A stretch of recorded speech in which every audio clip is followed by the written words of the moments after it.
இது வந்து பார்த்தீங்கன்னா சிங்கப்பூர் ஜூராங் ஈஸ்ட்டுங்க. மக்கள் பாருங்கள் எவ்வளோ ஃபாஸ்ட்டாக நடக்கிறாங்க. சிங்கப்பூரில் வந்து பார்த்தீங்கன்னா ஸ்லோ ஸ்டெப் வைக்கிற மாதிரி தான் இருக்கும். ஆனால் லாங் ஸ்டெப் வைப்பாங்க. அவங்க கூட நடக்க முடியாது. ஃபார் எக்ஸாம்பிள் எப்படின்னா அந்த காலங்களில் சொல்லுவாங்க பாருங்க, நான் ஒரு 20 கிலோமீட்டர் வேலைக்கு போயிட்டு வந்தேன், 30 கிலோமீட்டர் வேலைக்கு போயிட்டு வந்தேன், நீங்கள் என்னடா இப்படி பண்ணுறீங்க அப்படின்னு. ஏன் எங்கள் வீட்டுக்கு எங்கள் தாத்தா வீட்டுக்கும் வந்து பார்த்தீங்கன்னா ஒரு 20 கிலோமீட்டர். எங்கள் தாத்தா சொல்லாடி நான் பல்லு குச்சி காலையில் வச்சுக்கிட்டே நான் இங்கே வந்துடும்டா வீட்டுக்கு, அவ்வளோ ஃபாஸ்ட்டாக நடந்து வரும்டா, நீங்கள் என்னடா இவ்வளோ சோம்பேறிங்கன்னு சொல்லி எங்கள் தாத்தா எங்களை திட்டுவார். ஸோ அதேமாரி வந்து இங்கே சிங்கப்பூரில் வந்து பார்த்தீங்கன்னா ரொம்ப ஃபாஸ்ட்டாக நடப்பாங்க.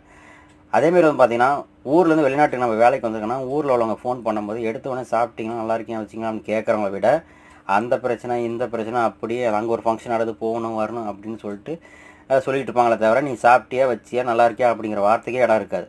125 பேர் தான் சாப்பிட்டியாவா வச்சியான்னு கேட்குறவங்க. ஆனால் 75% வந்து பிரச்சனைகளை சொல்லுவாங்க. இங்கேயே ஆல்ரெடி வந்து நூடுல்ஸ் ஆகி தான் உட்காந்துருப்பாங்க. சரி இது ஏதாவது ஒரு நல்ல விஷயம் வரும் அப்படின்னு யோசிக்கும் போது பிரச்சனை மேலே பிரச்சனை சொல்லிட்டு இவங்களை வந்து டென்ஷன் படுத்திட்டு வச்சுட்டு இருப்பாங்க. ஸோ இது வந்துட்டு இவங்களுக்கும் கேடு உங்களுக்கும் கேடு. ஃபோன் பண்ணுங்கள் சாப்பிட்டீங்கன்னு கேளுங்க.